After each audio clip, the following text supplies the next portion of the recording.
नमस्कार दोस्तों। आज 12 अगस्त है और द हिंदू को लेके आए हैं। लेकिन आज आप लोगों को कुछ और सुनाने जा रहे हैं, है ना। आज एक कहानी सुनाने जा रहा हूँ। एक कहानी पुराने गुरुकुल की है। भारतीय परंपरा में गुरुकुल शिक्षा का माध्यम तो जानते ही आप, महाभारत में भी रामायण में भी आपने सुना ही होगा या टीवी सीरियल्स में देखा भी होगा। तो इसी प्रकार का एक गुरुकुल होता है और आप जानते हैं कि गुरु जो है अंत में एक शिष्य को चुनता है जो उसका सर्वश्रेष्ठ शिष्य होता है ना। तो यह परंपरा हर साल निभाई जाती थी। तो एक बार की बात है, एक आश्रम में कुछ बच्चे पढ़ाई कर रहे थे और अंतिम समय आया था कि गुरु उन शिष्यों में से एक का सर्वश्रेष्ठ शिष्य का चुनाव करते।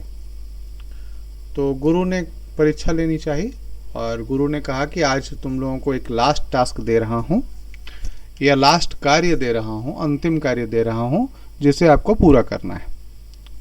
पूरा क्या करना था कि सबको एक बांस की टोकरी दी गई और बांस की टोकरी में जानते हैं कि जलाशय थोड़े दूर होते थे या नदी तालाब, उससे पानी भर के लाना था, है ना। तो उनमें कई शिष्यों ने तो शुरू में ही इनकार कर दिया कि ये गुरुजी है ना, ये कुछ परीक्षा नहीं ले रहे हैं, ये बेवकूफ़ बना रहे हैं। ठीक है, मान लीजिए कि आधे शिष्यों ने इनकार कर दिया, आधे शिष्य चले गए। कुछ शिष्य पानी भर रहे थे, ला रहे थे, गिर जा रहा था, पानी टिकेगा ही नहीं। बांस की टोकरी में कहीं पानी टिकता है? टिकता ही नहीं। अब क्या हुआ कि सुबह से शाम तक भर के लाना था, कभी भी लाना था दिन भर में बांस की टोकरी में पानी। शर्त ये थी कि बांस की टोकरी में पानी भर के लाना है। अब सुबह हो से 10 बज मतलब दोपहर का समय हो गया। कई शिष्य प्रयास करते करते थक गए, उन्होंने फेंक दिए टोकरी और छोड़ दिया। एक शिष्य था जिसने कहा कि गुरुजी ने कहा है तो कुछ ना कुछ सोच के कहा होगा। बिलीव करता हूँ, विश्वास करता हूँ, कुछ ना कुछ तो सोचा होगा तभी कहा है। बिना अनुभव के वो इतने बेवकूफ़ तो दिखते नहीं हैं, इतने दिनों में इतने बेवकूफ़ी वाले कार्य तो कहा नहीं कभी।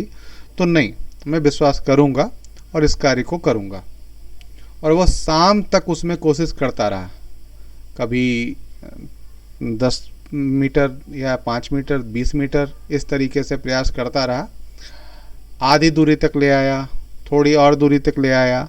शाम होते होते उस जो टोकरी थी बांस की, उसमें छोटे छोटे कंकड़ भर गए थे।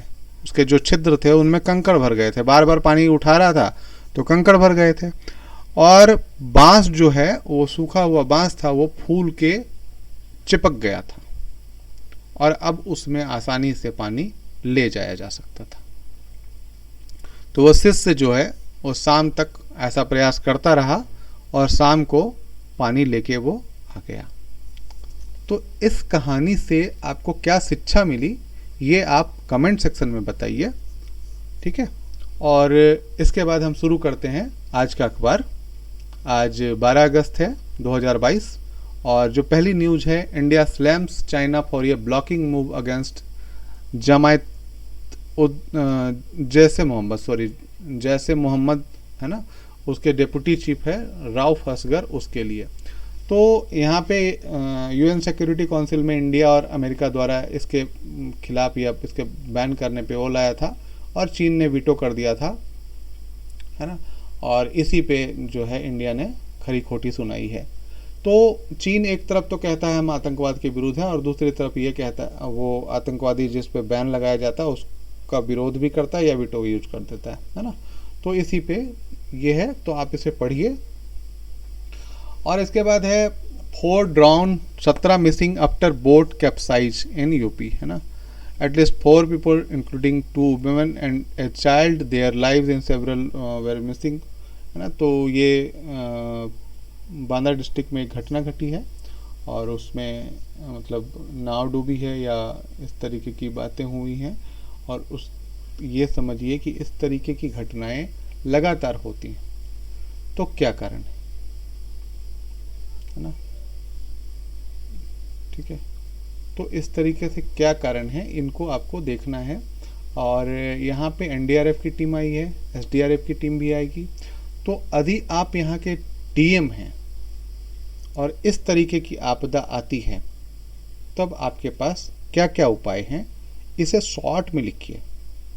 किस तरीके के उपाय किए जा सकते हैं और इसे रोकने के क्या उपाय किए जा सकते हैं, इसके लिए शॉर्ट में लिखिए। ठीक है। इसके बाद है SC against D recognising parties over freebies, है ना। फ्रीबीज का चर्चा बहुत ज़्यादा चल रहा है और इसे आपको देखना है। फ्रीबीज में आपको मोस्टली ये देखना है कि कौन सी पार्टियां जो है या कौन सा पक्ष क्या कह रहा है ना। फ्रंट पेज पे ही है कि कौन सा पक्ष क्या कह रहा है और क्या ये फ्रीबी देना चाहिए या नहीं देना चाहिए। ठीक है, इसके बारे में बात की गई है। इसके बाद जो है what is the criminal procedure identification act 2022, है ना। तो एक क्रिमिनल आपराधिक संहिता लाई गई है, आपराधिक प्रक्रिया मतलब अधिनियम लाया गया है, जिसमें पहचान से जुड़ी चीज़ों को कलेक्ट करने की बात की गई है ना। पहचान से जुड़ी चीज़ें क्या होती है? आपके फिंगरप्रिंट्स, आपके मतलब आपकी बायोलॉजिक, है ना, बायोलॉजिकल आइडेंटिफिकेशन, जैसे आँखों की पुतली का रंग या आँखों कोरोना का वो, जैसे बायोमेट्रिक मान के चलिए, उसे वो क्या करेंगी, एक तरीके से आइडेंटिफिकेशन के लिए रखेंगी, है ना। और इसी पे बहस चल रही है कि क्या ये आइडेंटिफिकेशन के लिए रखा जाना चाहिए या इससे क्या निजता का उल्लंघन नहीं होगा, इसी पे बात की गई है। तो ये न्यूज़ को आप पढ़िए और इसे समझिए कि क्या इससे क्या फ़र्क पड़ेगा। जैसे मैं एक उदाहरण दे देता हूँ कि मान लीजिए कोई व्यक्ति है जिसे किसी ऐसी चीज़ में मतलब कहा गया कि आप जो है ये चीज़ें जमा करिए, और उसने जमा नहीं करी है और उल्लंघन कर दिया है उसने बातों को, तो उल्लंघन करने, लोक सेवक के आज्ञा का या आदेश का उल्लंघन करने के लिए उसे सजा हो सकती है। जो पहला केस था उसमें हो सकता है सजा ना हो, लेकिन दूसरे केस में उल्लंघन में सजा हो सकती है। इस तरीके की बातें की जा रही हैं। ठीक है, तो पहले के एक्ट में क्या था, अब के एक्ट में क्या, यहाँ पे एक वो भी दिया गया है, आइडेंटिफिकेशन ऑफ प्रिजनर्स एक्ट 1920 दिया गया है, और अभी क्रिमिनल प्रोसीजर आइडेंटिफिकेशन एक्ट दिया गया है। दोनों में तुलना की गई है। आप इसे देखिए और एक शॉर्ट नोट्स बना लीजिए, बहुत बड़ा नहीं बट शॉर्ट नोट्स जरूर बना लीजिए। ठीक है। University in Kolkata 699 crore damage from teacher. एक टीचर है और उसने अपनी एक पिक्चर डाली थी इंस्टाग्राम पे बिकनी पे, है ना, और इसके कारण से एक किसी व्यक्ति ने कहा कि हमारा बेटा जो है बिगड़ रहा है। वो चूँकि फॉलो कर रहा था उस टीचर को, और इसके कारण से उसे निकाल दिया गया है टीचर से, और टीचर से ही 99 करोड़ का डैमेज मांगा जा रहा है।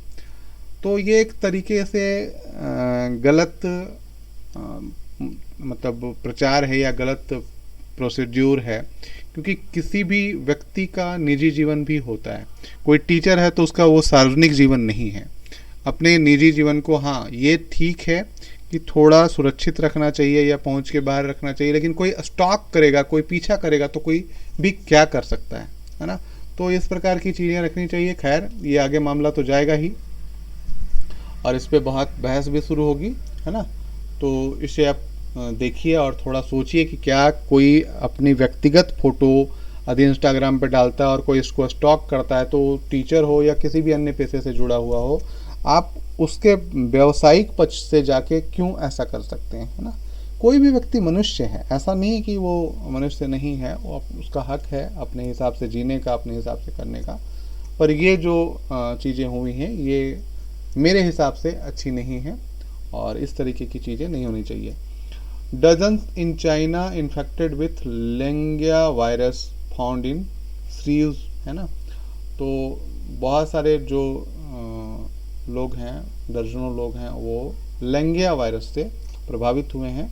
अब ये कौन सा वायरस है इसके बारे में आप थोड़ा सा देखिए, है ना। और इसको मतलब देखिए, जो वायरस जो भी होते हैं वो आरएनए वायरस होते हैं, वायरस आरएनए साइट होता है, तो वो तो देख लीजिए, लेकिन ये वायरस किस प्रकार का है, किस कुल का है, वो चीज़ें देख लीजिए और इसे नोट डाउन कर लीजिए। साथ ही साथ ये देखिए कि इस साल कितने नए वायरस या इस तरीके के वायरस प्रभाव में आए हैं, है ना। ठीक है, आज के लिए इतना ही। धन्यवाद, कल मिलते हैं फिर।